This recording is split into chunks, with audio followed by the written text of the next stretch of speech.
Well, man, it's been a week since both of our teams ended the World Series. One of them came out on top, and then obviously the other just blew a 5-run lead. Oh my God, the 2024 World Series. First off, to rub it to shorten this up, keeping it short and sweet. Congrats to the Dodgers. They won the first three games with clutch hitting. The Yankees blew that 5-run lead in Game 5, and they never recovered. But like I said, we said we were going to keep this a friendly war. We did keep it a friendly war, and you know what, buddy? Congrats to your team. Thank you. Looking forward to running it back. I wish we could have done it back at home on last Friday, but I felt like the Dodgers took advantage of the Yankees' silly mistakes and errors that they committed, which led them to this 5-run overcome deficit. Garrett Cole, however, those runs that he gave up were unearned. Yeah, they were unearned runs, but I think the one thing that New York Yankees are looking at right now is what led to that 5-run rally was him not running to first to get the third and final out in the fifth, which caused the run to score, and then the Dodgers kept pounding it on from there. And that part of that was on Anthony Rizzo because he probably could have hustled to first. He's been known for doing that. But part of it's on Garrett Cole for not communicating with your first baseman. Oh, absolutely. That is something that happened here. And then talk about game one when Freddie Freeman hit that walk-off grand slam, Kirk Gibson moment. Game two, Dodgers won 4-2.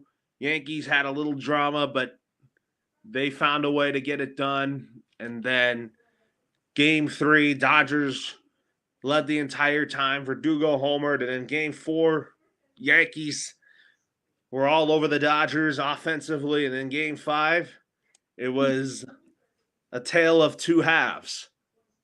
Oh yeah, that's pretty much the way to sum it up. I think that for the most part, the World Series lived up to its expectations. Obviously people wanted it to go 7 games, but I think the games were close for the most part, apart from Game 4, obviously. But the Yankees, the difference with them and the Dodgers had timely hitting and the Yankees did not, and they made a bunch of mistakes. Oh, of course they did, and then you also talk about Aaron Boone putting Nestor Cortez in, and we thought that was a good decision, but that was not. It was not a good decision at all. You're talking about in Game 1 of a World Series, you're trying to get the win in extras. Shohei Ohtani hits the first pitch high up in the air. Verdugo makes an amazing catch to get it. You get one out, and then you intentionally walk Mookie Betts, which I didn't understand. And then what happens when Freddie Freeman comes up? Middle pitch, and he crushed it. And then you talk about the parade. This was a great turnout for our city, and the parade was everything I wanted because that was something that they didn't get in 2020. So this is kind of like a little bit of a rebound from 2020, where you're actually getting a parade to celebrate. And I think that's one of the things that the Dodger fans wanted was to actually celebrate a World Series. Because like you said, they couldn't do it in 2020 because of COVID. Oh, you're absolutely right. The turnout was great. A lot of Ice Cube started the party off pretty good, and then the DJs blasted "I Love LA" from Randy Newman, and yep. And I thought this was overall a great celebration. But the Dodgers, great playoff run, beat the Padres in 5 in the NLDS, beat the Mets in 6 in the NLCS, and then beat the Yankees in 5 games of the World Series. Listen, I remember after the Padres series, they were down 2-1. I didn't think they were going to make it this far. To say we had a little bit of a disagreement there that Dave Roberts might get canned, but obviously he rebounded. Now Dave Roberts is going to probably get an extension of some sort. Should be manager of the year for that playoff run. Oh, 100%.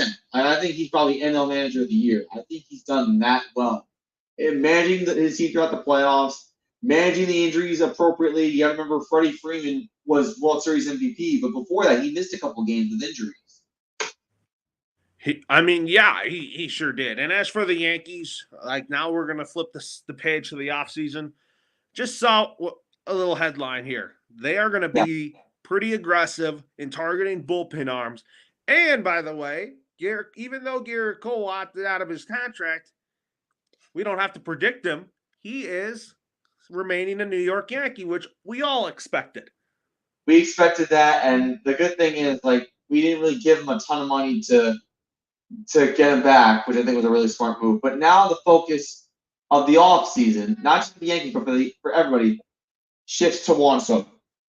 And Juan Soto said after the World Series, probably in frustration, all 30 teams have an equal chance of getting.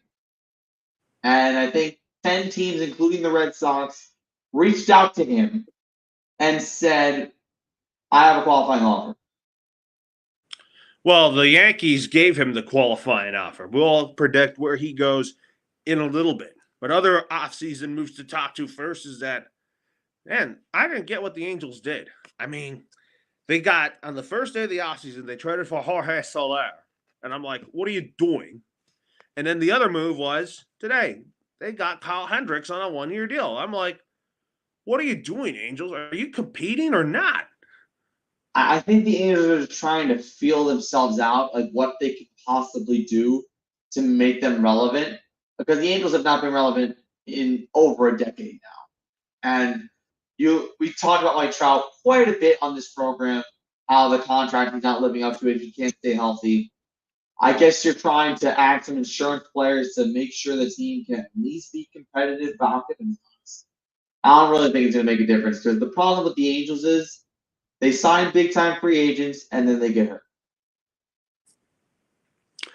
You're absolutely right. I mean, there's a chance that Mike Trout could not play center field no more to just prevent future injuries. They're talking about him moving to right field or left field. Honestly, if you want to put him in right field or left field, I guess that's fine. But the DH exists for a reason, and if you don't have Shohei Ohtani anymore, you can do that. But if Trout wants to continue to play at a high level in the outfield, I guess right or left might be the way to go. But guy's getting up there in age; he's in his 30s. Oh yeah, he is getting up there in age. I feel like Otani has more prime years left than Trout does. Well, actually, you mentioned the Dodgers for a second. Um, Ohtani, I think the Dodgers have the best chance to go back to back, and here's why: Ohtani did not pitch at all last year. He was just strictly DH. But now you're going to get Ohtani being a two-way player again, which is deadly for opposing teams. And you have Mookie Betts still. You're probably going to bring Teoscar Hernandez back.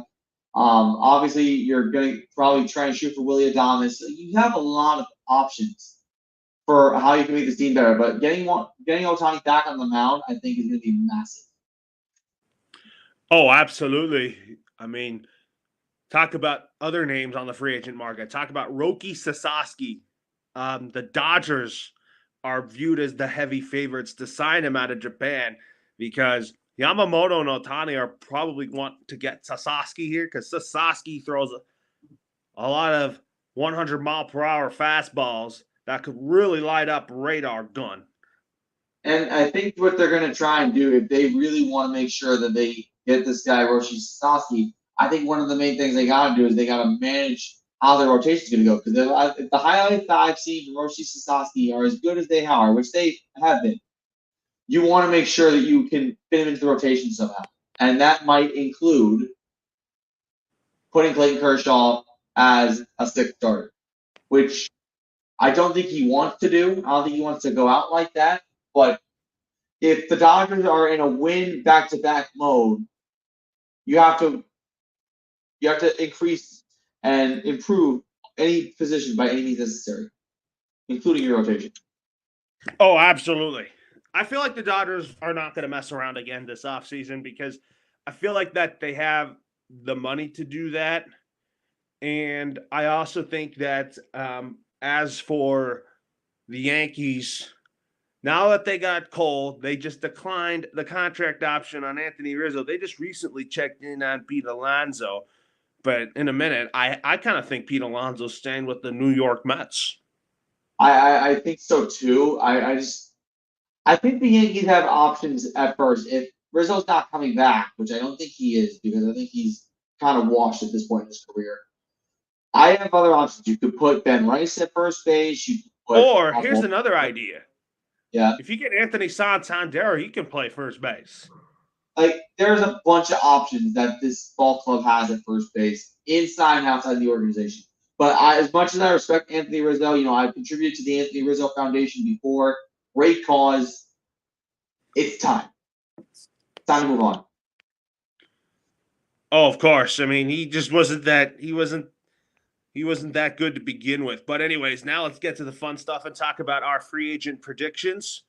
And the first free agent that I want to talk about is Corbin Burns, who spent last year with the Baltimore Orioles. And I feel like that the Orioles, even without him, they'll be fine because they got a lot of good pitchers coming up in their farm system that really could help the Baltimore Orioles in the long run. My prediction is that Corbin Burns will sign with the New York Mets. I'm going to say 7 years, $217 million. Good offer for Corbin Burns. I mean, the guy is the real deal. And you did mention the Orioles have a really good farm system. They got a lot of guys waiting in the wings to get called up to the majors. So if they do lose Corbin Burns, which is likely, I think that maybe he could go to a team like the Mets, who are going to lose Sean Manaea. So if you want to replace Manaea with Corbin Burns, you can absolutely do that. I can't think of a contract number, but I think he goes with the Mets.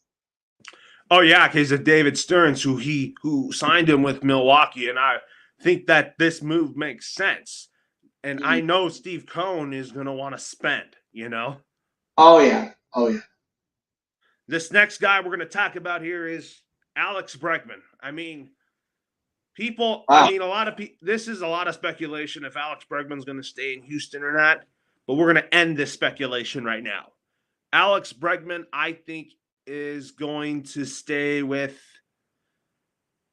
the Houston Astros. I'm going to say 6 years, over $160 million. I mean, this is a franchise player for the Astros who's helped them win world titles, tipped them to the ALCS on multiple occasions. I think Altuve doesn't want him to go. And while the Astros are not as good as they have been in years past, you still need the ammunition in your offense, and Bregman provides that. As much as I would hate to see him leave the Astros, I can't see it, but I think he probably goes to a team like the Blue Jays because the Blue Jays could lose an infielder. I think that maybe the Blue Jays are the best target. So are you saying Alex Bregman re-signs with the Houston Astros? I think so. But I think if he doesn't, I like the Blue Jays as my second destination. Next up is Blake Snell. Blake Snell is he opted out of his contract. But you know what? Buster Posey's going to want to keep him back, but I don't see the Giants keeping him. My top destinations for Blake Snell are between the Dodgers and the Yankees. I'm picking Blake Snell to go to the New York Yankees because I feel like they need rotation help aside from Garrett Cole. And I feel like Rodon is good, but Rodon just did not have a good World Series. I just feel like you need that number 2 starter behind Garrett Cole, and that's why I think Blake Snell will be a New York Yankee. It's promising to think that Blake Snell's going to come to the Yankees because, yes, other than Cole, Carlos Rodon could be a little bit erratic, but you need a whole rotation. I think, honestly, if you're looking at it from what could we improve on from the rotation standpoint, I'd replace Marcus Stroman with Blake Snell and make that your 5-person rotation. Well, yeah, because if Stroman leaves, you still have Clark Schmidt in there, but you basically could have 2, 3, 4 being lefties of Rodon, Snell, and Nestor Cortez.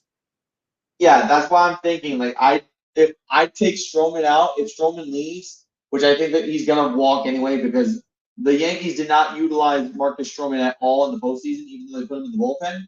So clearly they don't have faith in him. So I think that Stroman's gonna walk, and if they put Blake Snell in, you could play around with your 2, 3, and 4 starters, and maybe put Blake Snell as the third starter. I think he should be behind Carlos Rodon, and then come before Cortez.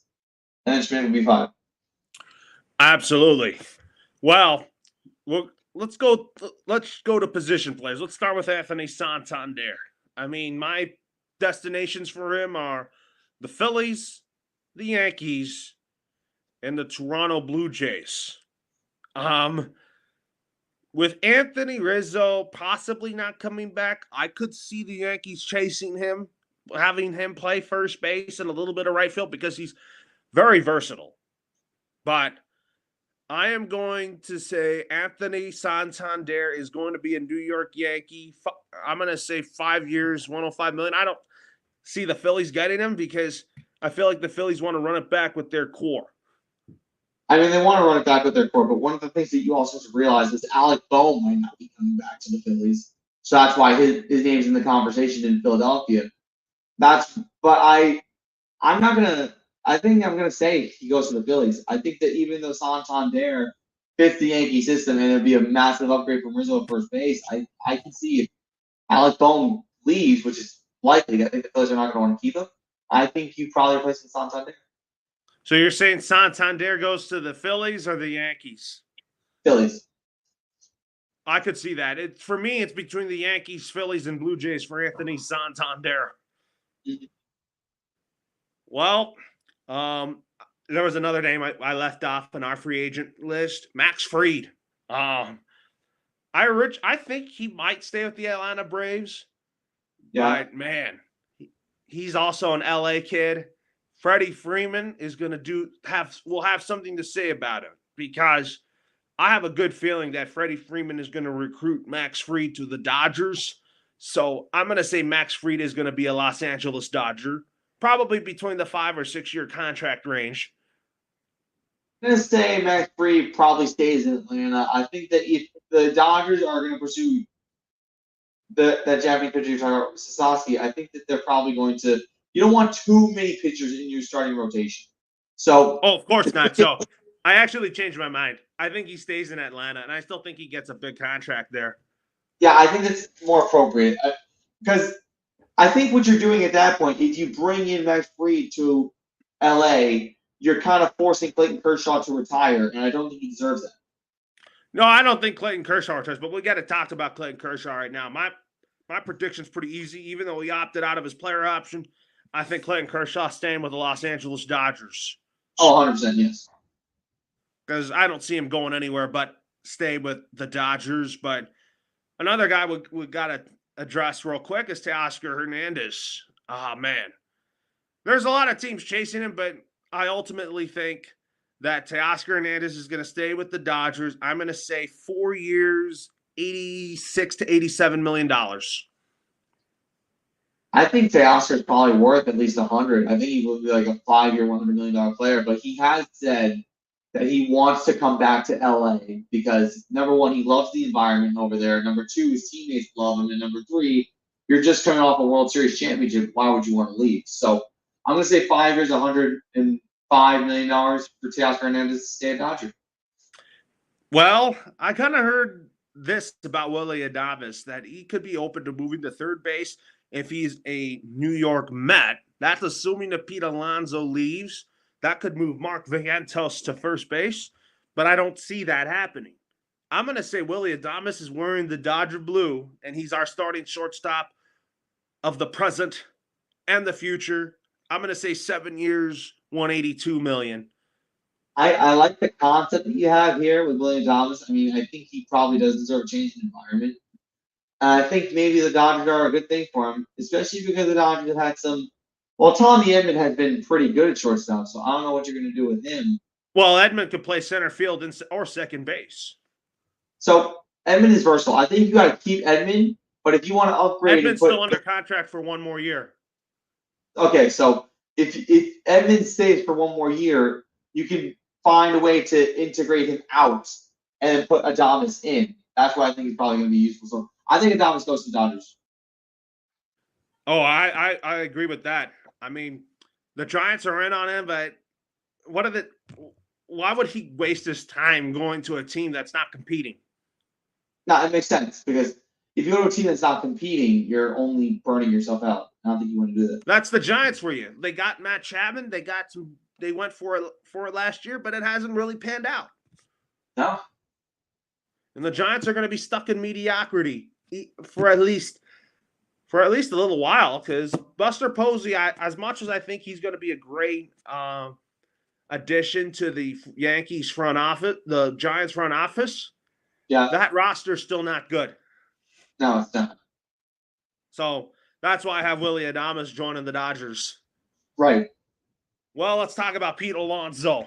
I mean, the Mets really, if he goes, then Mark Vientos is probably going to be at first base, but I think Mark Vientos is going to stay at third. I think the polar bear is staying in Queens. If he's gonna stay in Queens, you have to give him, or Mr. Cohen, Daddy Cohen would have to rip out his wallet and give Pete Alonso a reasonable amount of money. Now, my one thing I am going to say is that you can't give this guy the world. You can't give him a blank check and say, hey, write down this piece of paper. Because Pete Alonso, as good as he is, last year in the regular season, he wasn't spectacular. So it wasn't until that playoff game against Milwaukee where he really shined. So I think that Pete Alonso stays in Queens as well, but I wouldn't go crazy with the money. Yeah, I'm not going to go crazy on the money if I were Steve Cohen, because Steve Cohen is looking at, if I want to give the blank check to Juan Soto, which he probably will. I feel like Steve Cohen will still overpay for Pete Alonso for an appropriate amount. Yeah, like Juan Soto is the guy you give a blank check to. Pete Alonso is not. So I think Pete Alonso stays in Queens. Yeah. Well, we talk about this next guy we'll talk about here is Walker Buehler. The Tigers predicted him to put. He's projected to go to the Detroit Tigers. I think he stays with the Dodgers. It's weird because they trade Jack Flaherty to LA. They didn't have to. Flaherty pitched a World Series game. He looked really good. And the Tigers, even though they only have Tarek Skubal on a bullpen to work with, they could use another starting pitcher. So I think the Tigers probably get Walker Buehler. Well, yeah. Staying on that topic, we got to talk. I'm going to also talk about Justin Verlander, too. I have Justin Verlander leaving the Houston Astros, going back to Detroit and playing for his old manager, A.J. Hinch. Yeah, I think that Verlander is at the point in his career where he really needs to, go out on a high note. I think his time to use has kind of come to an end. He got his World Series ring out of it. I don't think he needs to stay there anymore. I think he goes to Tigers as well. Well, let's talk about one of your key free agents that's still in the market, Gleyber Torres.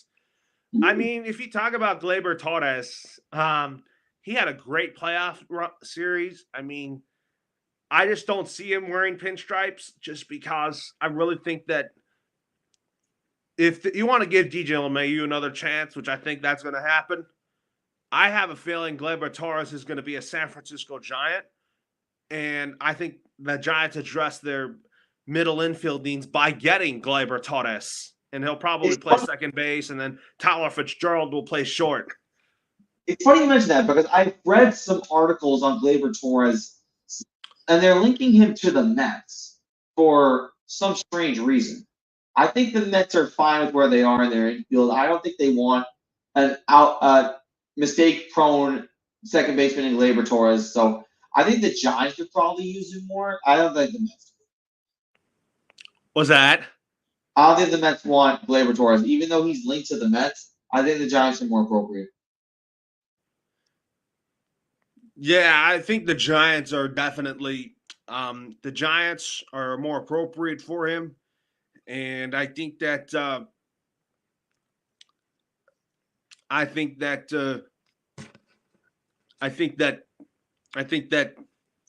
on a short-term deal will definitely make sense. I'm changing my mind on Buehler to the Tigers or something like that, or Reds. Because I think those are the two teams I think will be in on him.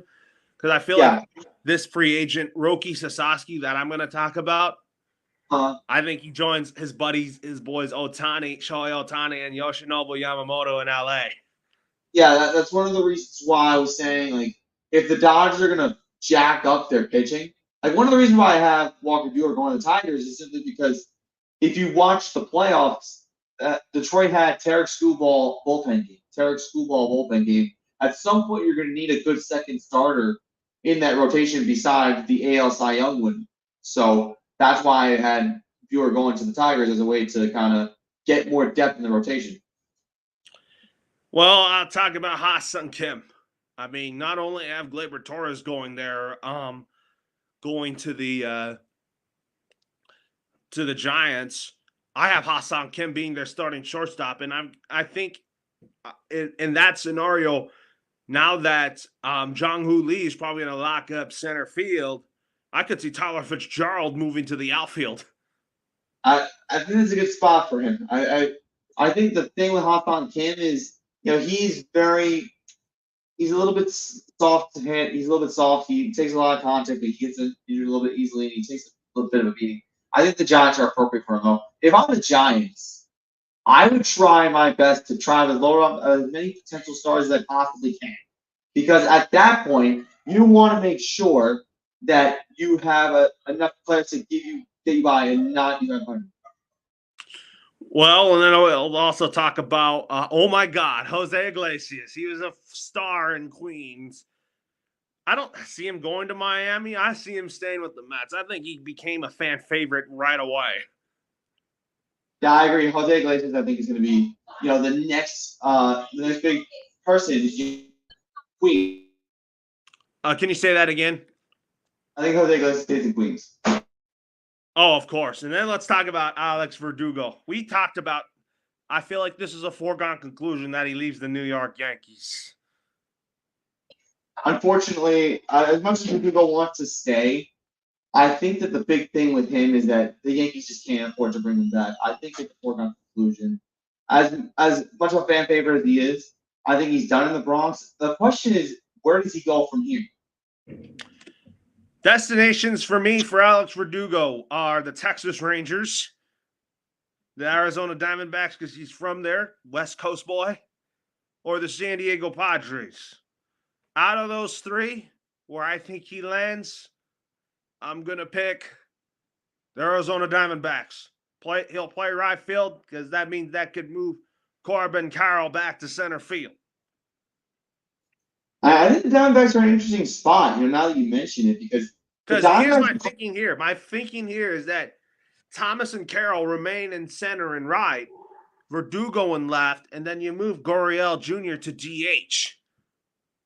Yeah, I think that's a good way to think about it. I mean, the Diamondbacks have a lot of talent to play with. I think Verdugo would be a really interesting bat to play with because Verdugo has proven that he can be talented. I mean, he showed it in the playoffs for the Yankees. I mean, yeah, he can get cold at times, but the thing with Verdugo is when he's on, and I think the Diamondbacks could use someone consistent like that. This next free agent I'm going to talk about is Jose Quintana.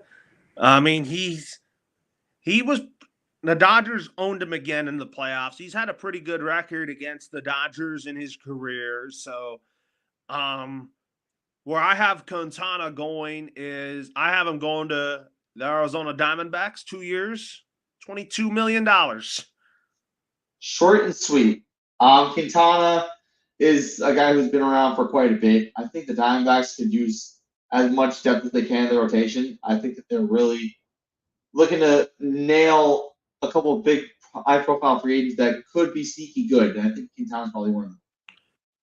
Well, JD Martinez, we'll talk about him. He was a Met. I mean, I didn't think he started a lot of games, but I think he's whoever needs an everyday DH, JD Martinez can still produce. He is very productive at this stage of his career. And I think the Mets might want to try to keep him. I don't think he'd want to leave New York. Yeah, the Padres will be in the mix for him, but I'm gonna say the San Diego Padres got JD Martinez.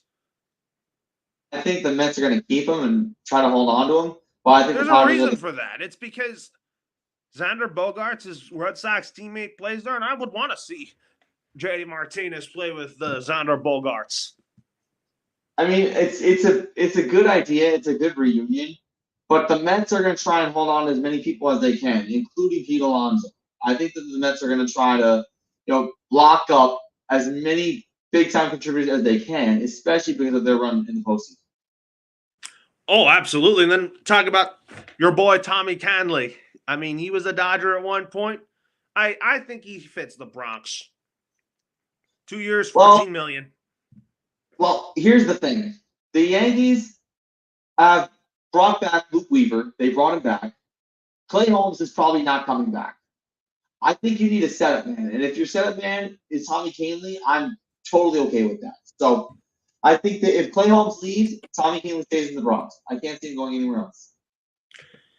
Then, Ty, let's talk about Anthony Rizzo.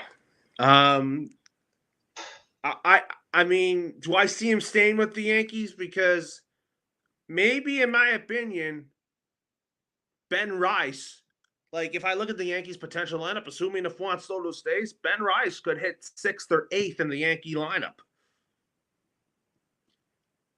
Rizzo. Where do I have him going? I think he joins the Washington Nationals because I don't think Joey Gallo's coming back. I don't think Gallo's coming back too. I think that if you're Rizzo, you just want to end your career on with a team that you can kind of have an influence on. The Nationals are a very young, fun ball club. So I think having a veteran player in Rizzo there would probably help and benefit the team.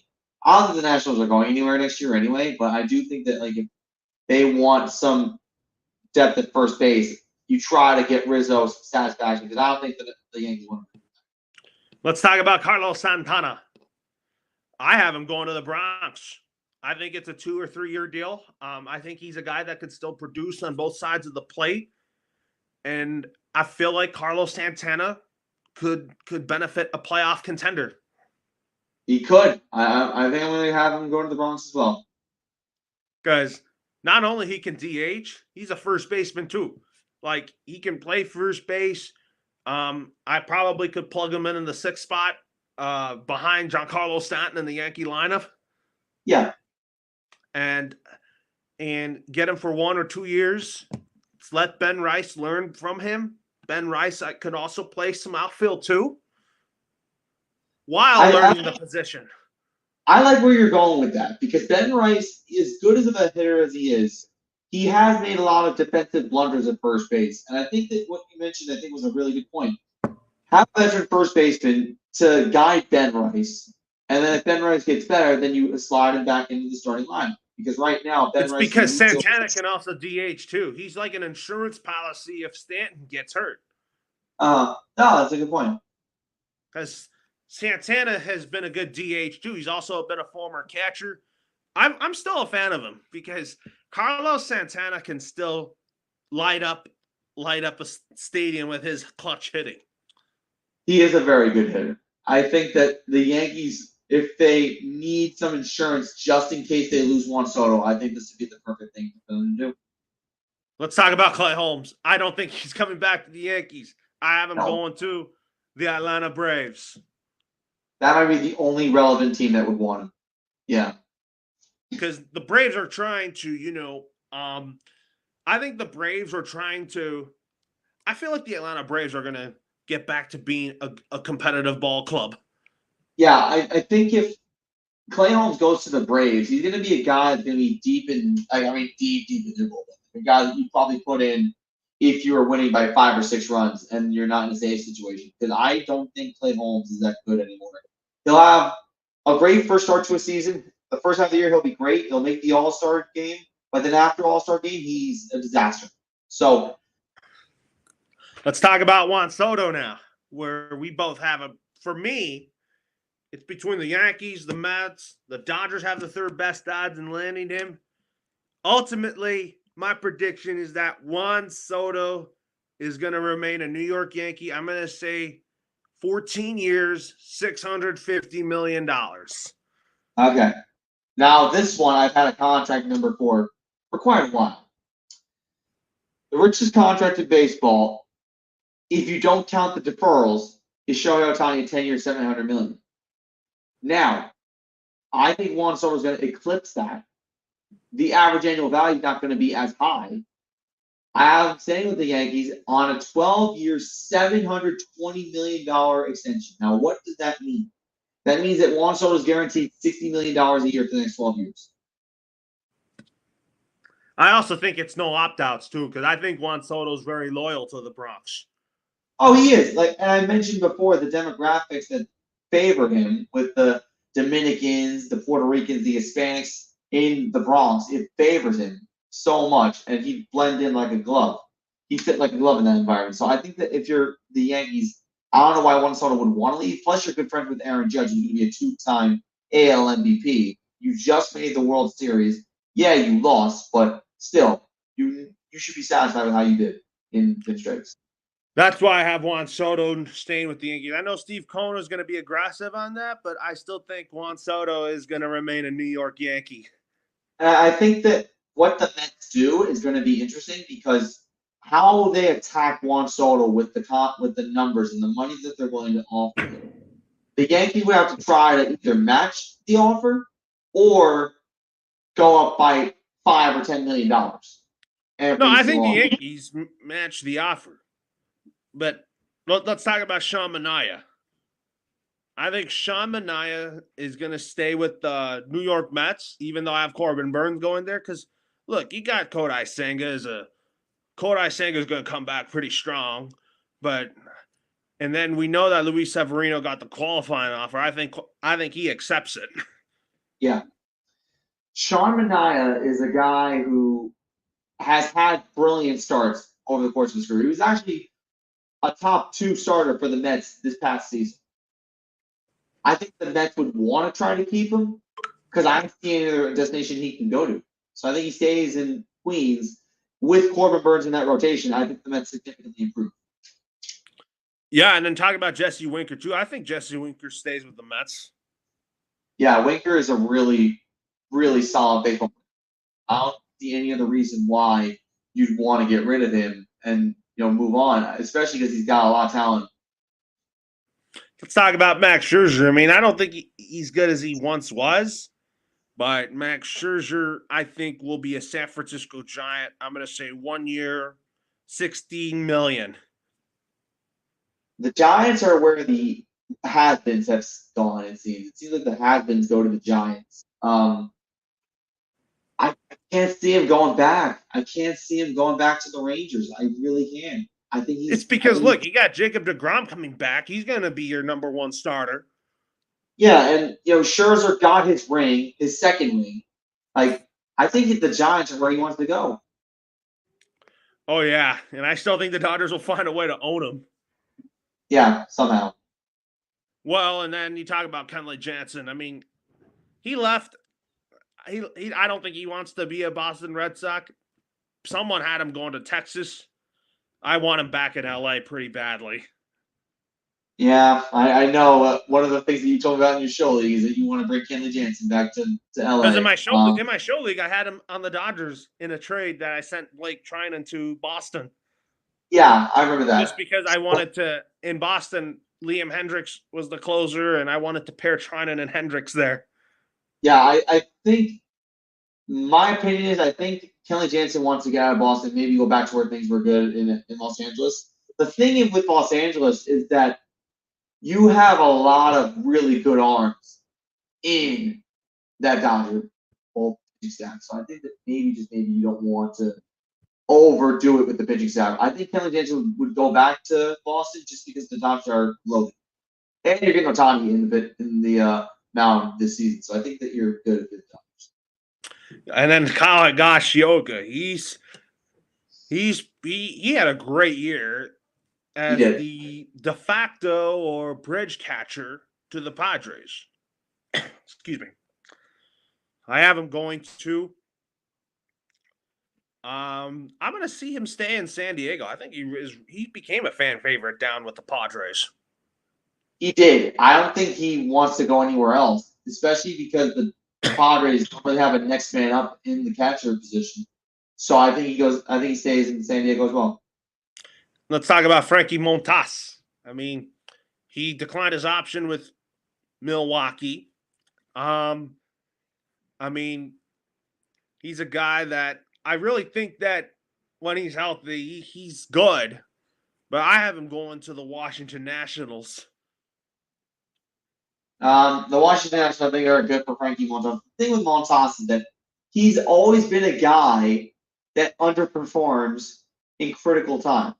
So I think that Montas going to the Nationals, you go to a team that's trying to rebuild, they have a bunch of young guns. You might have a little bit of extra presence if you get in Rizzo. So I think Montas would fit in there, but he needs to make a name for himself there.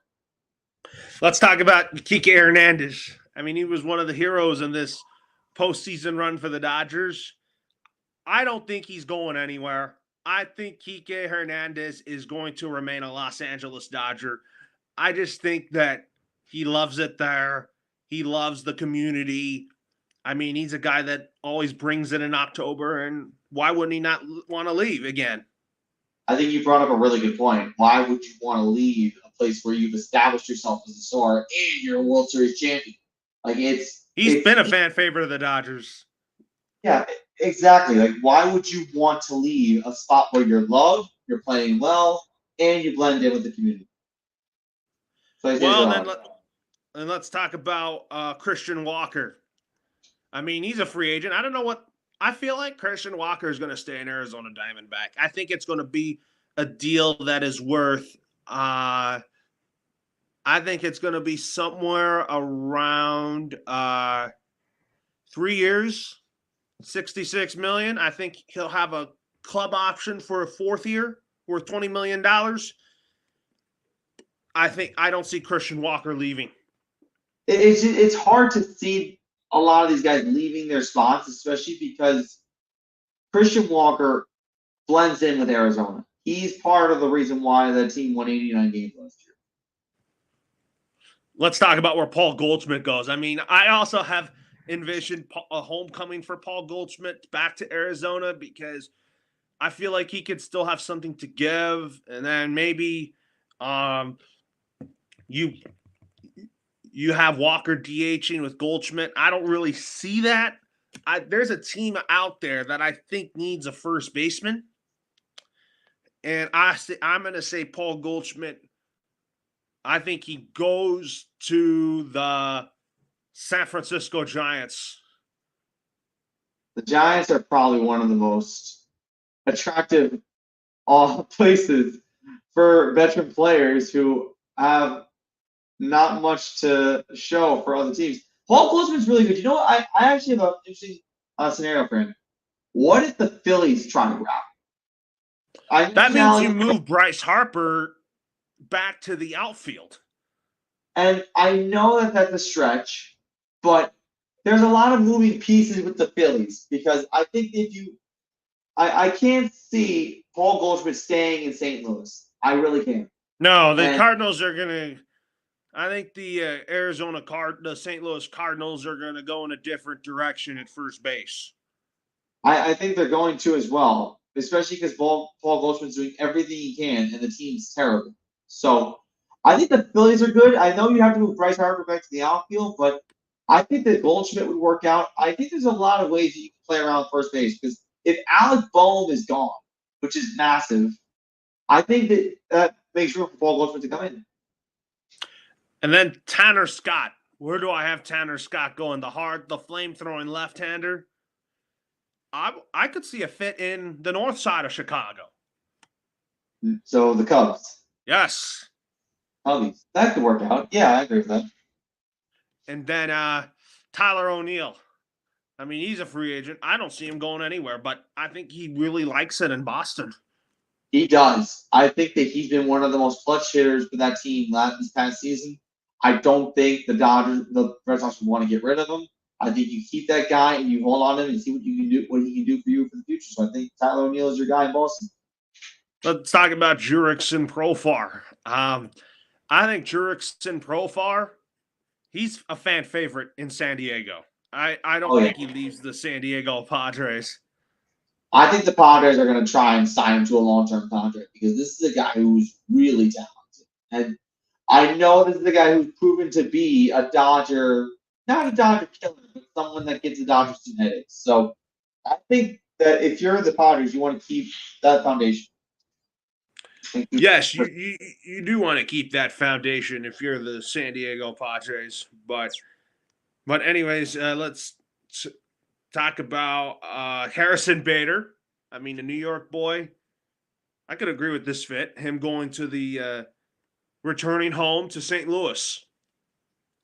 Well, that's where his career started to take flight in St. Louis, and then the Yankees got him for a trade. I think that I believe you're right. I think maybe St. Louis is where he goes back because the guy's not getting traction in New York. It's pretty clear. Then talk about Tim Hill for a minute. I mean, been one of your key relievers. I think Tim Hill stays in the Bronx. Well, if Clay Holmes goes, which I think he's going to be gone, that opens up the door for Tim Hill to be a seventh inning, eighth inning guy. Well, really seventh inning because I think Tommy Kahnle is your setup guy. So I think Tim Hill stays. And then David Robertson, former Yankee. Would you be surprised if he came back to be your closer? And we just brought Luke Weaver back. So we picked up Luke Weaver's option. So I don't think we need a closer right now. I mean, we could use another bullpen arm, but I don't think he's the closer. Well, because David Robertson has had closer experience. He was going to be the parent to Mariano Rivera, and things didn't work out. Yeah, I think I know where you're coming from with this, but Luke Weaver's proven to be so good as a closer. It's like, why would you want to move away from him? So I think Dave Robertson is good where he is right now. I don't see him coming to the New York Yankees. What about Josh Bell? I mean, Josh Bell can hit, but I could see him going to the Minnesota Twins. Twins are a good spot. That team needs to rebound from collapsing. I think the Twins could use Josh Bell. Well, anyways, now that we made our free agent predictions, now we'll talk about some football here. First, we'll talk about the news in New Orleans. I mean, after losing to the Carolina Panthers pretty bad, it was a close game, but the Saints wasted no time in moving on from Dennis Allen after a 2-6 start. After a promising 2-0 start, the New Orleans Saints have kind of fallen off a cliff lately. Yeah, they started off 2-0. We thought Clint Kubiak was the real deal as offensive coordinator. They blew out the Cowboys at home in week 2. We figured that they were going to be a contending team in the NFC South, and then they just fell out. They fell off really, really bad. And it's funny because on our last show, you said, and I quote, I think the Carolina Panthers win this game and Dennis Allen gets fired. And Lord behold, here we are. Yes. So Darren Rizzi, the special teams coordinator, will be the interim head coach for the remainder of the season. But if you talk about the NFC South as a whole, how bad of a division it is, it's now between the Falcons and the Buccaneers. The Saints and the Panthers are teams that are below 500. Well, they're both 2-win teams, and they're not really going anywhere this year. I'm very surprised the Saints fell off as bad as they did because I think that game against the Eagles where they scored only 13 points, I think that was the starting point of the downward spiral. My thing with the Saints is that they got a lot of old players. You got Michael Thomas talking trash about Derek Carr. Chris Olave got a concussion. It's a bad environment in New Orleans right now. My question is, Darren Rizzi is your interim head coach right now, but I can't see anyone wanting to take that job. I don't think anybody wants that job right now. I felt like that Dennis Allen getting the head coaching job was basically telling me that the Saints didn't care about the interview panel. They didn't. I mean, once Sean Payton retired from football, they went within their organization and said, hey, we'll promote you, and we'll let this guy, Danny Campbell, leave for Detroit, and look at what happened. It turned out to be a big mistake. Well, let's talk about this unlikely win for the New York Jets. First win for Jeff Ulbrich, and I'm like, would you and I be celebrating this? Because Houston should have won that game if it weren't for Kamimi Fairbairn's missed field goal. It was more than just that. That was the first time this season the Jets actually looked like a competent football team. Because Devontae Adams making really good catches, Garrett Wilson going airborne to score touchdowns. The running game was effective when it needed to be. The defense did what they had to do. They pressured C.J. Stroud. I think the running game for Houston was ineffective. So I'm going to be honest. The Jets did what they had to do, but now they're going to keep the momentum going. And when we make our picks, they play the Arizona Cardinals in Week 10. That could be enticing. Oh, of course. But let's talk about your Giants and the Giants Commanders game for a minute. I mean, the Commanders were on their way for a blowout, and then they made a comeback. But still, the Commanders escaped with a 27-22 victory. Could have been a lot worse. The Giants could have just been held without a point against a team like that. But what could you say about this Giants team? Because they almost came back. They could have upset the Commanders, but Jaden Daniels, he's like a different player. What to say about the Giants? SOS. Same old story. Same old story. It's the same old story. They give you hope, and then they take it away from you. They come within a touchdown of winning the game, and then Daniel Jones makes a mistake. It's the same stuff over and over and over again. And it's really getting on me. I mean, thank God that the Yankees went to the World Series because I wasn't going to pay attention to this Giants team. Like, this was a very, very bad loss against the Commanders team that had no business being in a close game like that against this team. Like, the Commanders should have walked all over us, and they didn't. But the worst part is we had a chance to win, and we lost.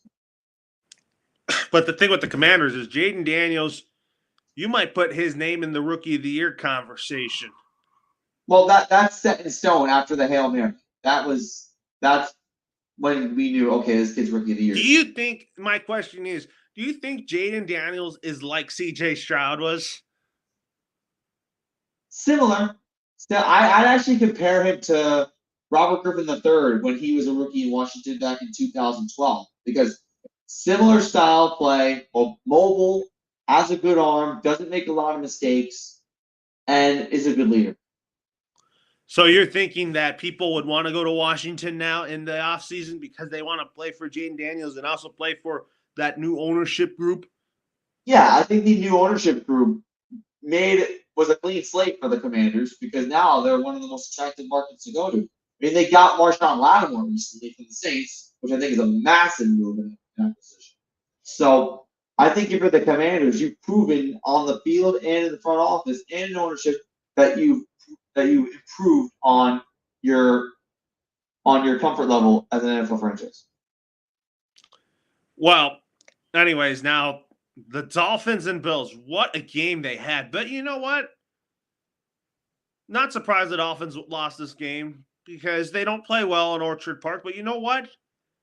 There's something in this Dolphins team that they're going to find a way to win you ball games to save their season. They had a chance to win that Buffalo game. But then when Tyler Bass take that 61-yard field goal, that knocked the wind out of their sails.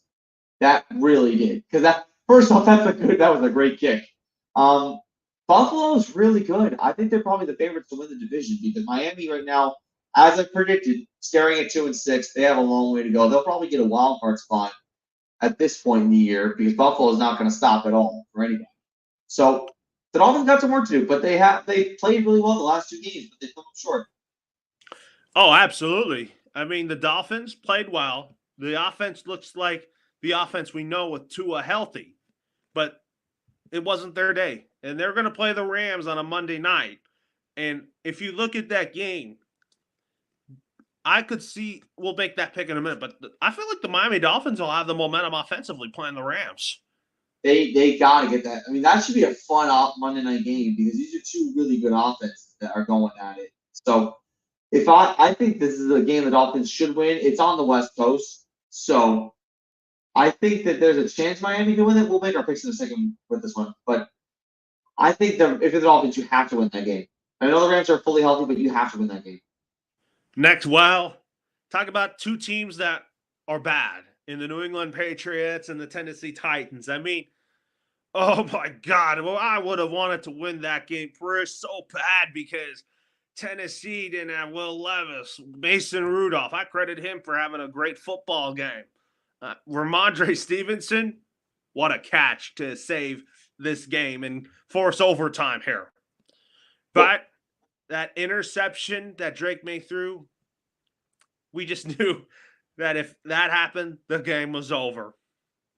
I'll tell you what, Drake May had a magical play in the final play of regulation to score a touchdown and send it to overtime.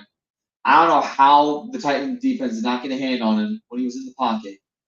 I really believe that this Patriots team has something going in the future. I don't think this is their year. I think the Patriots are kind of a lost cause this year. But if they can just keep playing hard and playing with some fire in their stomach, like they did against Tennessee, I mean, it's not a good look to lose to the Tennessee Titans. Let's just get that out of the way.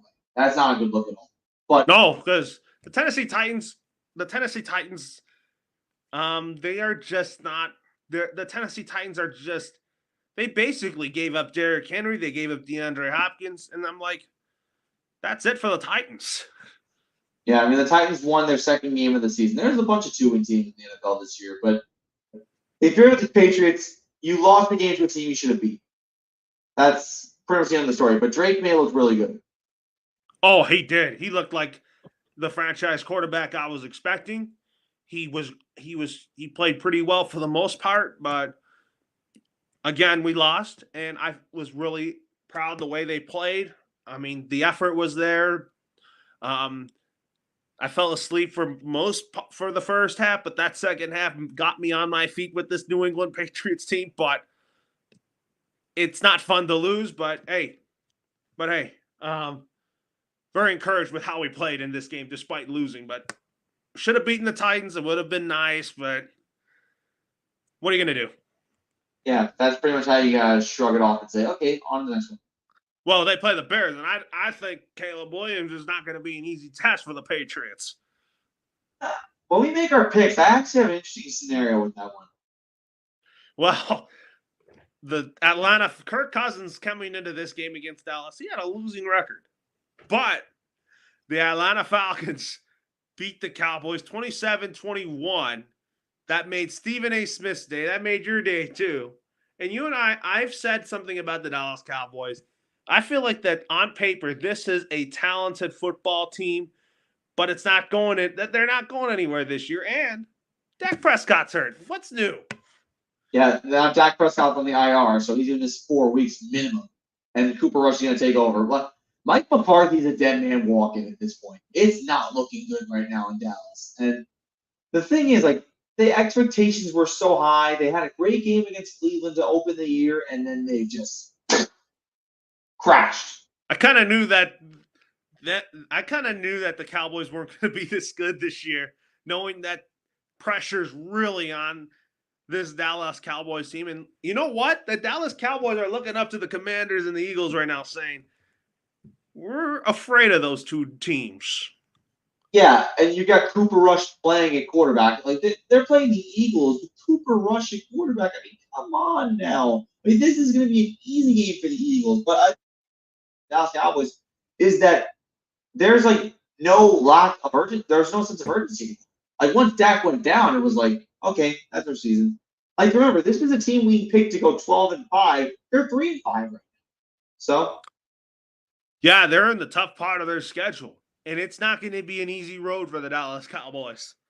no, it's not. Like I said, I think Mike McCarthy is on thin ice right now, and he needs to get this team. He's afraid right now. He is afraid of his job. Mm-hmm. And then the Raiders losing to the Bengals 41-24. I think that was unacceptable, but Antonio Pierce had to fire Luke Getsy, and I applaud him for that because that offense wasn't flowing.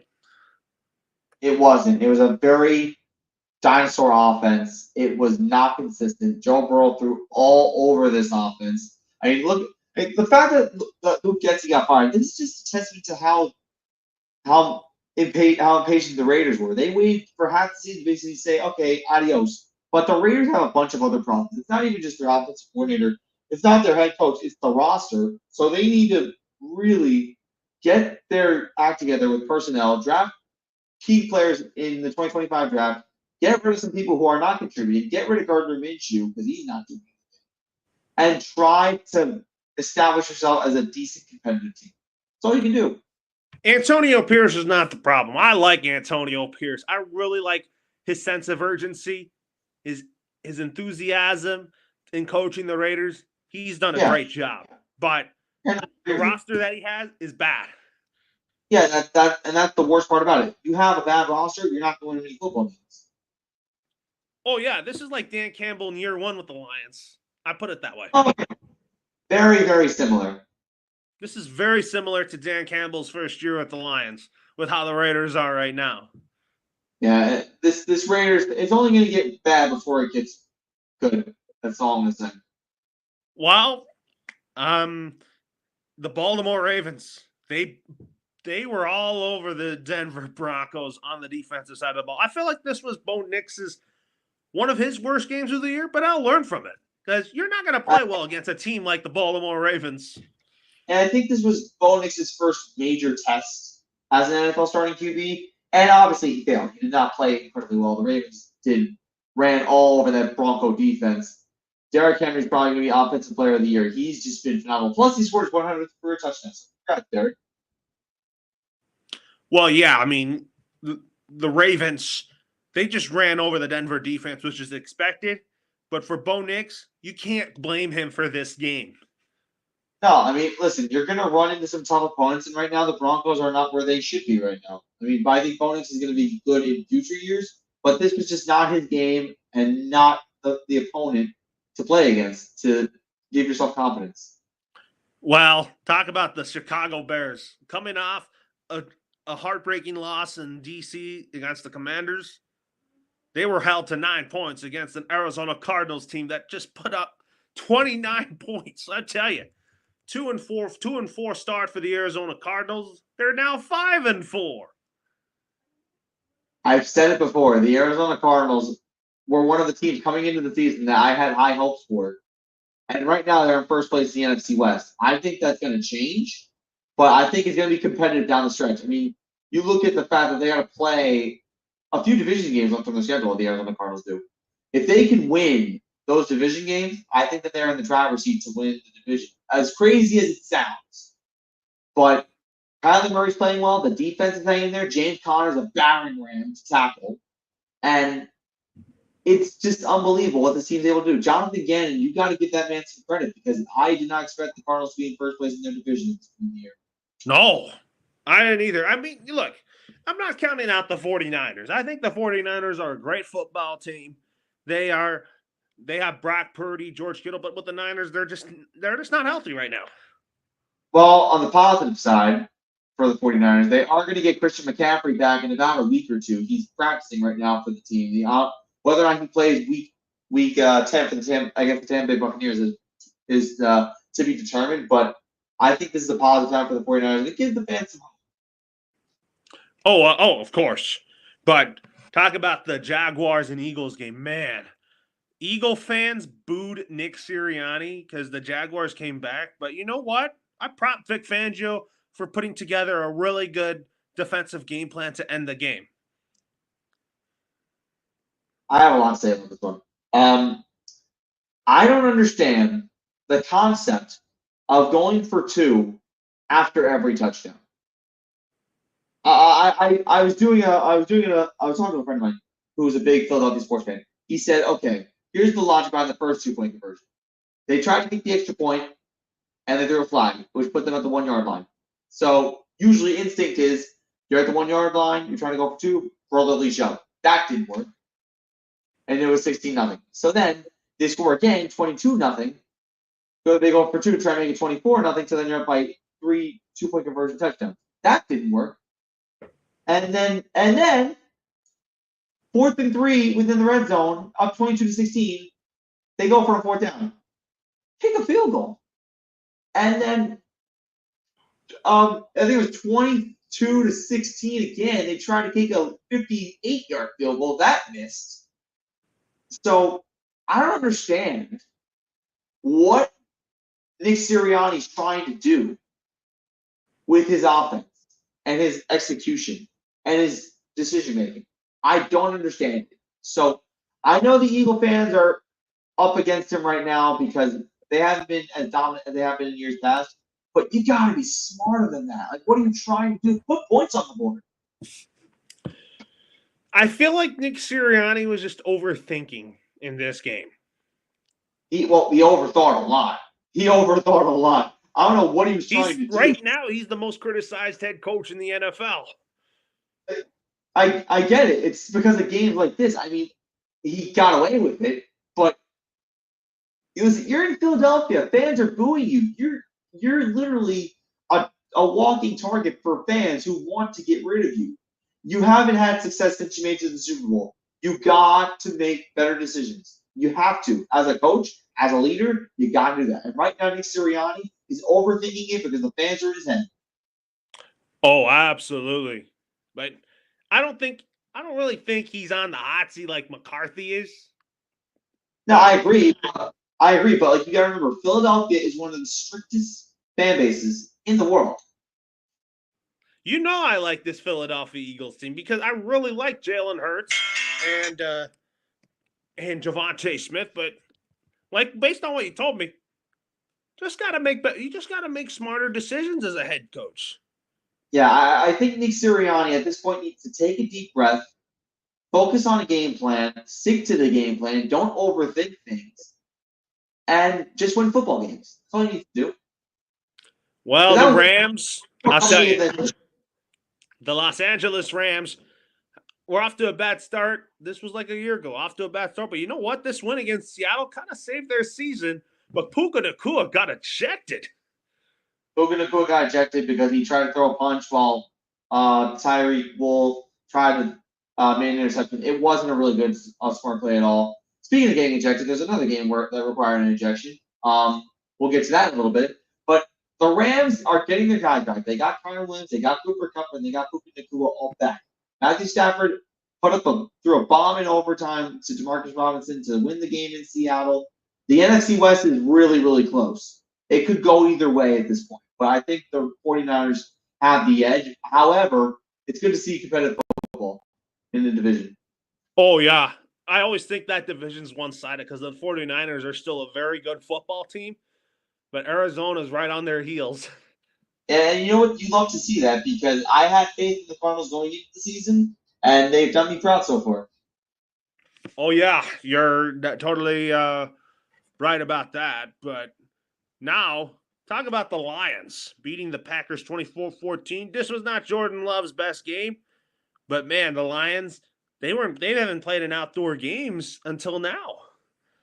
Yeah, this was their first outdoor game of the season, and they lived up to expectations. They played really well. They also, through 5 weeks, have more touchdowns scored than Jared Goff in completions through 5 games. Um, wow. But also, I think it really speaks to the fact that this team has a good defense. Jordan Love was harassed the entire game, and the Packers did not get in the end zone at all. And I think no, they did get in the end zone. They scored a 2-point conversion touchdown late, but it was over at that point.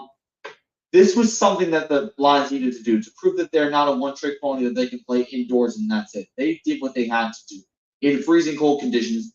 Although I mentioned that someone got ejected in another game, Brian Branch got ejected for a horse collar tackle or some flag, and then as he got off the field, he flipped off Green Bay Packers fans and just left. I don't know why he got ejected for a horse collar tackle. That's not really you get ejected for that. I'm trying to think, like, I gotta rewatch it again to see what he did to get ejected. Maybe Maybe taunting, maybe trying to maybe get in that player's face. probably did. That's probably what happened. I can see that. But I think this Lions team is out for blood. Like this team is no nonsense. I mean, I don't get flipping off the fans in Green Bay. That was just kind of uncalled for. But the fact that this Lions team is doing it at every single situation, outdoors, indoors, blowout, close game, you name it, they're coming for blood in the NFC.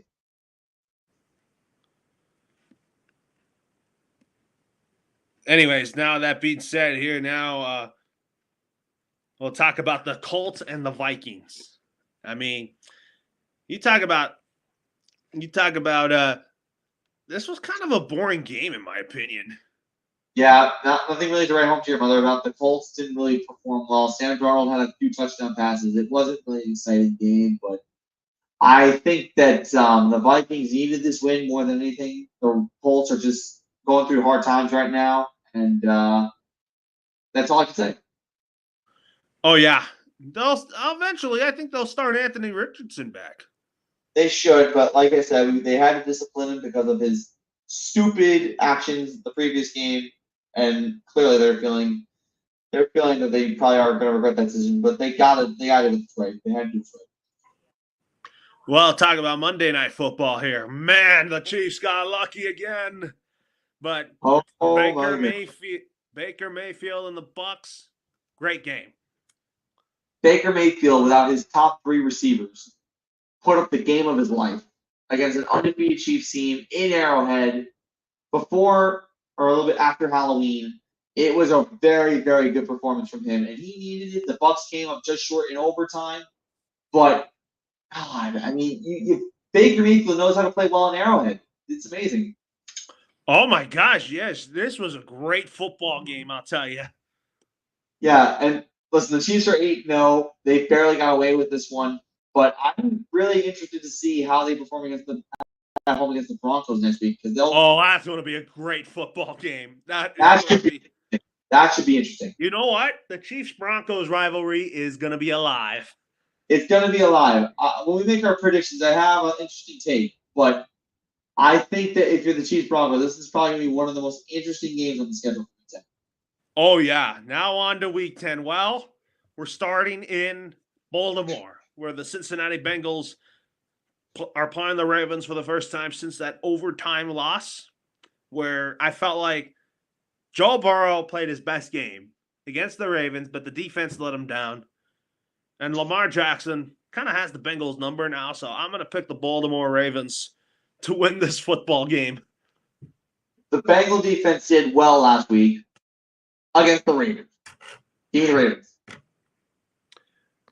Next up, in Germany, 2 teams that are so awful. I'll watch, but I might not be interested just because they're gonna bore the heck out of me based on their poor offensive play. But in this game, I'm going with the Panthers because I just don't see any identity on offense for the New York Football Giants. As much as I hate to say this, I agree with you on the Carolina Panthers. It's going to be a boring game. I think the Carolina Panthers come out victorious in this one. And I think the only thing that's going to be fun about this Germany game is listening to the fans sing songs during the game. That'll be the most entertaining part about the whole thing. That's the reason I would watch, is because those fans are going to sing Country Roads. They're going to be singing a lot of good songs during the breaks of the game. They'll probably sing Bye Bye Miss American Pie. They have a lot of songs that they sing in Germany, and I love it.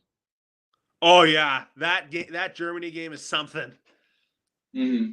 Well, now on to the 10 o'clock slate here. Well, the New England Patriots continue their 2-game road trip. They're now they lost a heartbreaker in Nashville, and now they're going to the Windy City to take on the Chicago Bears. Number 1 pick versus number 3 pick. I'm picking the Chicago Bears in this game because I really feel like that this team really needs to start winning ball games because the pressure right now is on Matt Eberflus. The pressure is on Matt Eberflus. However, I am going to say that the Bears win this one in a close game. I think the Patriots are really competitive for a team that has only 2 wins on the year. The Bears are still trying to get over the fact that they lost a game in a Hail Mary fashion. I got the Bears, but I think it's going to be a close one. Tampa Bay Buccaneers are taking on the 49ers. I think Christian McCaffrey comes back in this game. I'm going to pick the Niners to win this game. I mean, even though Tampa's going to be 4-6, I feel like Tampa Bay is going to find a way to get on the win streak once they get Chris Godwin and Mike Evans back. Well, Godwin's out for the year. He's done. Mike Evans is on the IR. So they're trying to survive and get a playoff spot as best as they possibly can in Tampa Bay. Those 49ers, if they get Christian McCaffrey back, that's massive for the rest of the season. I think I'm going to go with the 49ers. Well, next up, we talk about the San Francisco 49ers as they take on the Tampa Bay Buccaneers. I think went over that one already. No, I meant the Denver Broncos taking on the Kansas City Chiefs. This is going to be a good quarterback matchup between Bo Nix, Patrick Mahomes, Andy Reid, Sean Payton. In this contest, I am going to pick. I am going to pick. Which I'm going to pick the. I'm going to say the Kansas City Chiefs. I really like them at home in this game, and then because I had the Chiefs losing in some games, but I feel like that Kansas City people think they're going to go 17-0, but I feel like that their first loss is coming. Their first loss is coming. I don't think it's this game, though. I think they win this game because it's in Arrowhead. The fans will be loud. Taylor Swift will be cheering. It's going to be one of those games where the Broncos are probably going to have a hard time getting off the mat, dealing with the decibel meter in Arrowhead. I think the Chiefs take this one. They go 9-0. Well, next up here, the Buffalo Bills. They're going to Indy to take on the Colts and Joe Flacco. I mean, Joe Flacco did not play well in the game against Minnesota, but I am going to pick the Buffalo Bills to win this football game. I just think they're a team that's just unstoppable right now. I'm going with the Bills as well. This team has like too many weapons. I think they get Amari Cooper back next week as well, so I think they'll be okay. Oh, of course. I want to see what Amari Cooper brings. I think this was a great trade for the Buffalo Bills to complement him with Keon Coleman, Kurt Samuel, Dawson Knox, Dalton Kincaid, James Cook. I don't want to face that offense right now. The New England Patriots are going to be playing the Buffalo Bills at some point soon. And I'm like, that's going to be a for sure loss for the New England Patriots when they play the Buffalo Bills. Yeah, it's going to be one of those tough days in the office for when the Patriots take on the Buffalo Bills. But again, I have the Bills beating the Colts pretty easily. Washington Commanders coming off a narrow win over the Giants, and they're playing a Steelers team that's 6-2. I didn't think that they would be 6-2, to be honest with you, because the Pittsburgh Steelers, they were supposed to be bad. They were supposed to be last place behind the Cleveland Browns, but this is a whole different story. Both teams are different. The Steelers, I kind of have to admit, they're better than the Cleveland Browns at this point. But I'm picking the Washington Commanders to win this game. I'm taking the Commanders as well. I think the reason why the Steelers are so good is because, one, they haven't played a division game yet. They have not played a division game yet, and I think once they do, they're going to crash to reality. So I'm taking the Commanders in this one. I think they'll start to come off Pittsburgh. As for the Steelers here, I think they sweep the Cleveland Browns. I also think that they're going to have a hard time with Baltimore and Cincinnati. I'll put it this way. I think they sweep the Browns, split with Cincinnati, get swept by Baltimore.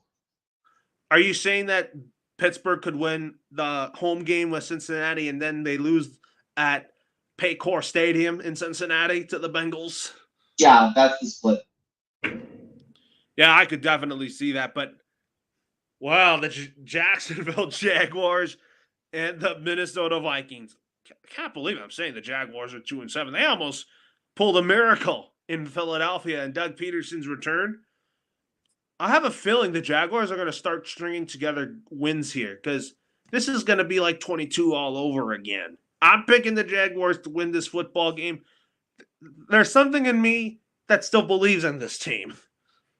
I mean, my thing with the Jaguars is they got to be consistent. They have not been consistent all season long.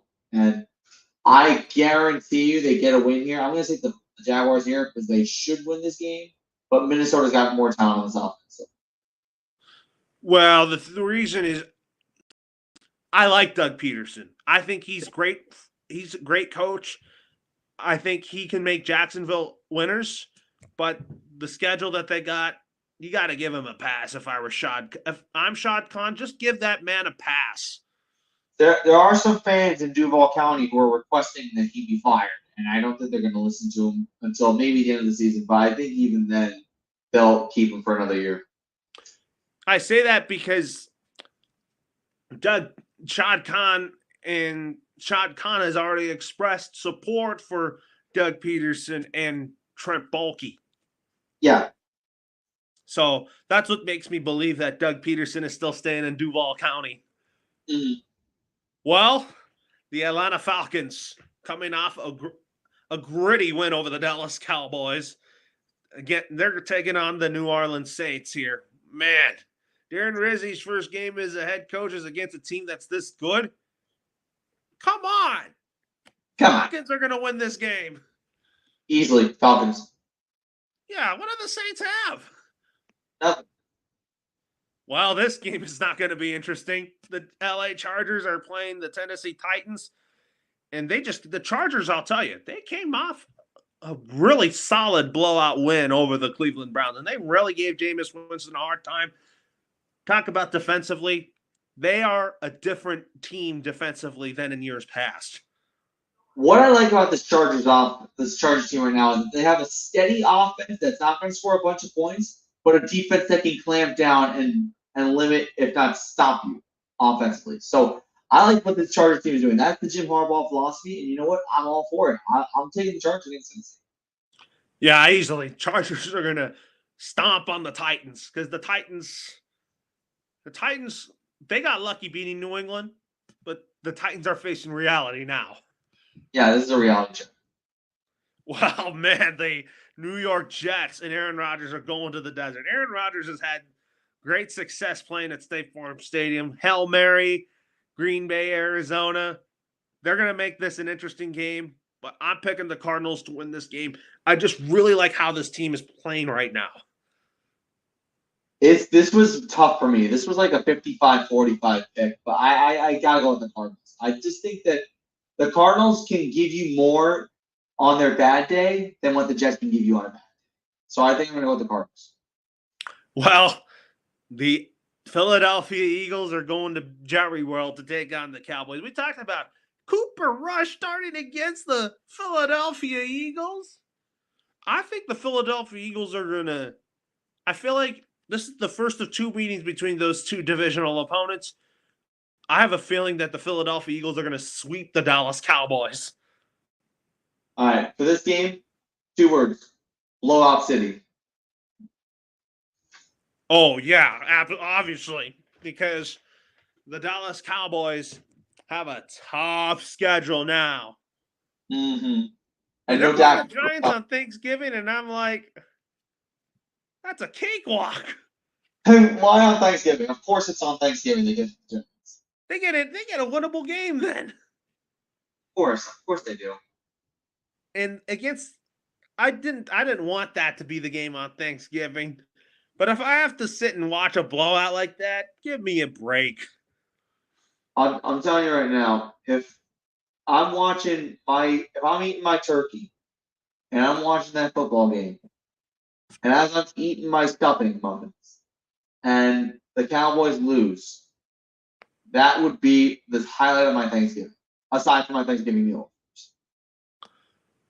Well, Sunday Night Football. I mean, I was bored last week from watching the Colts and the Vikings.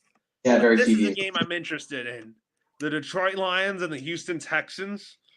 I mean, talk about two great coaches that were former players on their respective teams, in D'Amico Ryans and Dan Campbell.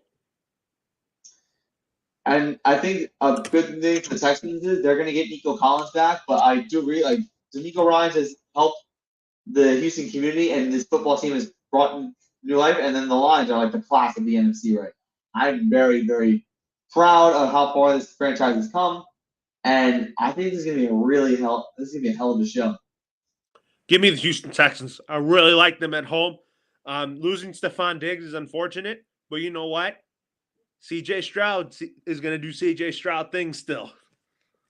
I think Jared Goff is the most accurate passer in all of football right now. And you got 2 running backs that can just wear you down and a great receiver in Amon-Ra St. Brown. I'm going with the Lions. I think that they're indoor warriors for a reason. You also talk about with the Lions with the run game. David Montgomery is good, but I also like Jahmyr Gibbs. Not to be biased because he is from the University of Alabama. Yeah, that's true. That's true. Monday Night Football, man. We talked about the Dolphins should win this game, but the Rams came off a really good win. I'm going to say the Dolphins win. They go 3-6. The Rams go 4-5 because I feel like the Rams, they're going to go 5-5 when they go back on the road to take on the New England Patriots. Yeah, it's going to be one of those interesting games. I think personally, if you are the Los Angeles Rams, you need to win this. But if you're the Dolphins, you also need to win this because you don't want to go 3-6 if this game comes down to the wire, I'm going to go with the Dolphins. Well, let's talk about a little bit of Week 11 here. Some games we're excited to talk about. The Philadelphia Eagles taking on the Washington Commanders. That is going to be the game. Week 11, yes, it is.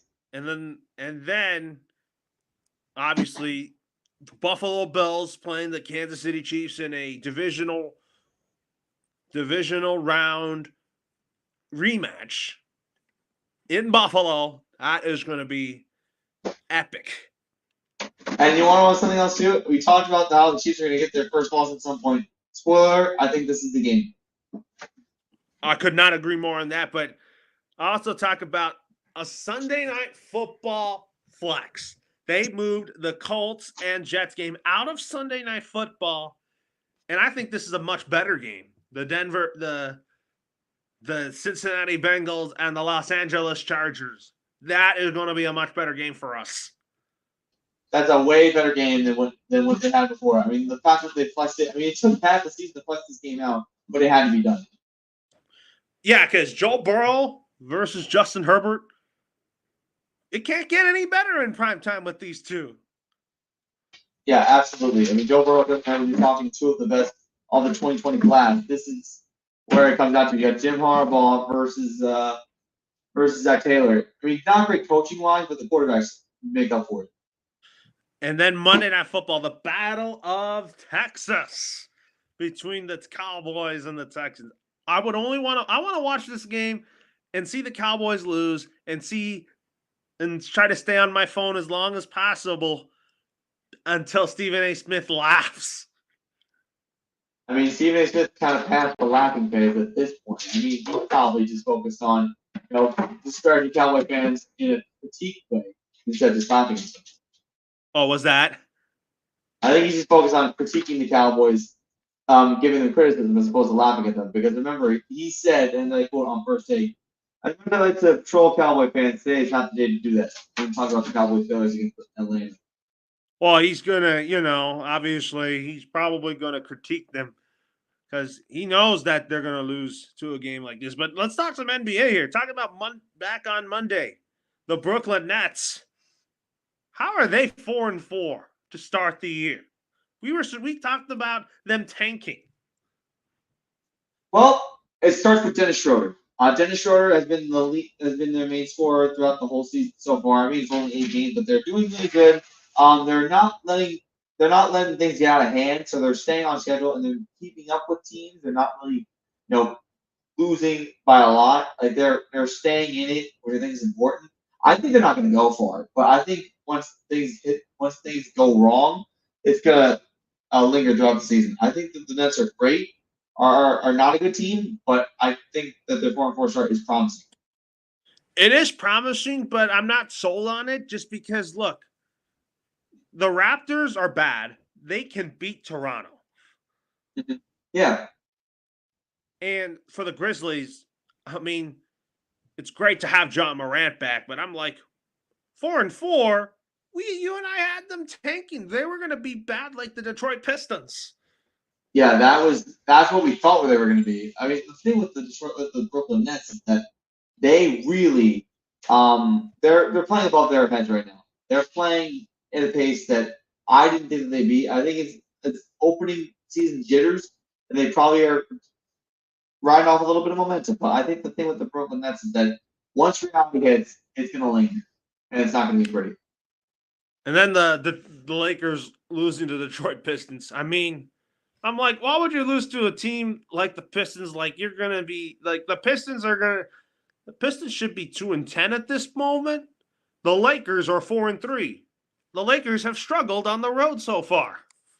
Yeah, it's not really solid. Like losing to the Detroit Pistons is not exactly a good look for any NBA team.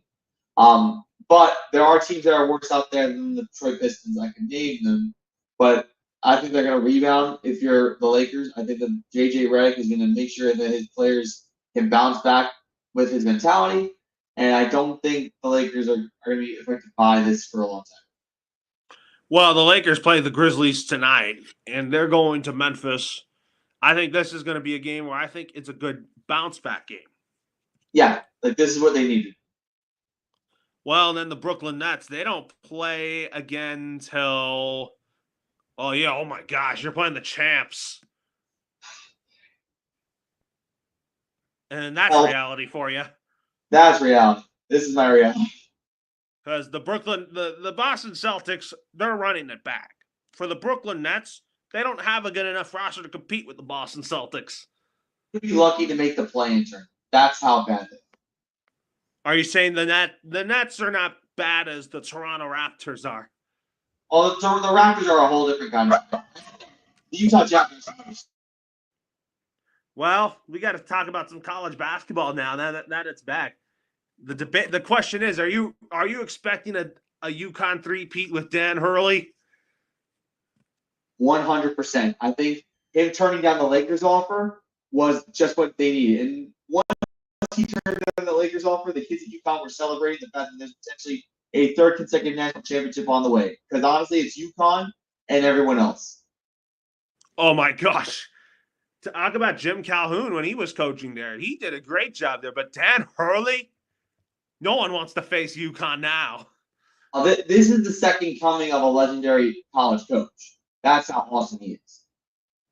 Yeah, Dan Hurley is the man at UConn. And UConn, I feel like that they're going to be in an easy region. Yeah, the Big East is going to be a war conference, and that's the conference that UConn plays in. But if they're going to be a 1 seed, they're going to have a cakewalk all the way to the Final Four. Oh, of course they would. I mean, there's some 1 seeds in college basketball that get knocked out, but Dan Hurley, I credit him. This is a good basketball team that we're seeing, and won't pay attention to more of it when March Madness comes, but UConn, I think, is the favorite for men's basketball, college men's basketball. Yeah, I think the main thing with March Madness is it's in March, and we usually don't start paying attention to college basketball in full until after college football is over in January. But I think with college basketball, it's interesting because once you have the invitational tournaments, you get to the regular season, and once you get to the regular season, then you kind of get a sample of what's to come. Well, and then for on the women's side, man, I want to see Paige Beckers win a championship. I think this is their year. Well, this is her last chance because I think she's WNBA eligible next year. Yeah, I feel like that Juju Watkins is going to be the face of women's college basketball because she's a baller. Oh, she is. I mean, I will admit though, USC survived a near upset earlier this week. They won by 2. I think it was against some of the squad. I gotta look at my schedule again for what happened, but Juju Watkins has scored 30 points in many games. I think that she's wow. She's amazing. Her and Paige Beckers are great. They're going to be fun to watch this year when it's women's college basketball. I wonder what Iowa's like without Caitlin Clark. Well, I can tell you this: they're not gonna sell as many tickets as they have in the past. Indiana Fever in the WNBA, they're going to sell tickets now. Oh yeah, no doubt. That's like the biggest ticket in town. Well, let's talk about some college football here. I mean, what is your reaction on the Oregon Ducks being the number 1 team right now? I'm not mad about it. I think Dylan Gabriel has proven that he could be a stud in college football. I mean, he's not the Heisman Trophy winner. I think my Heisman Trophy winner this year is Cam Ward. But Oregon is just well-rounded. I mean, I hate the fact that they're in the Big Ten because of the geographic inconvenience, but they've really taken advantage of the Big Ten being a B-tier conference this season. I mean, Oregon's been spectacular. Oh yeah, Oregon has been really good. I mean, I think Michigan has taken a little bit of a step back. I still like Sharon more. I'll tell you that. I mean, the unfortunate part about the Michigan Wolverines is that they have 4 losses, and they're probably not going to make the college football playoff. By the way, no, look, they're going to make it. I think they're still going to play in the bowl game though. Yeah, they'll be bowl game eligible. It's just not playoff bound. No. But anyway, the first rankings for said college football playoffs came out yesterday, there's also another day that I'm not going to get into. And here are your top 12 based on the rankings. So, number 1 in the college football playoff selection committee standings, you got the Oregon Ducks as the number 1 team. Second, you got Georgia Bulldogs as the second best team. Third is the Miami Hurricanes, and then BYU is number 4.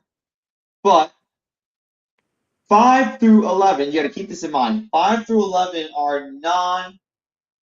at-large bids, so you're not a conference champion. 5 through 11 are as follows: Texas, Ohio State, Tennessee, Indiana, Penn State, Notre Dame, Alabama. And your 5th conference champion out of the Mountain West Conference are the Boise State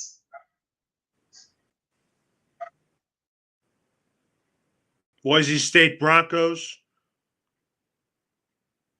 Yes. Oh yeah. So, I think that Oregon is probably going to be good, but you know what? My question is but you also talk about the Georgia Florida game. I'll tell you, I'm like, why hasn't Florida fired Billy Napier? It's tough to explain. I mean, Florida is just going through the motions right now. I mean, the SEC is just a really tough conference. The SEC is actually not that good as it used to be.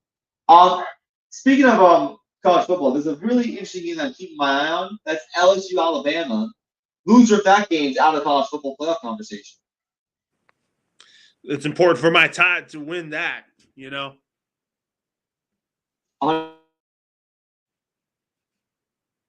What were you saying again? Yeah, I agree. Yeah, so a game I'm excited about this week is LSU Alabama. I want Alabama to get this win pretty badly just because I want to play in the college football playoffs, make a good run at the championship, and then another game should be a cakewalk is Ohio State Purdue. I think the main thing with that, I don't like that Bama's in the playoffs just because 2-loss teams shouldn't be in the playoffs, especially if they're expanded. That's just how I see it. Yeah, anyways, that's going to do it here. I mean, I heard your dog barking, but have a good day, everybody.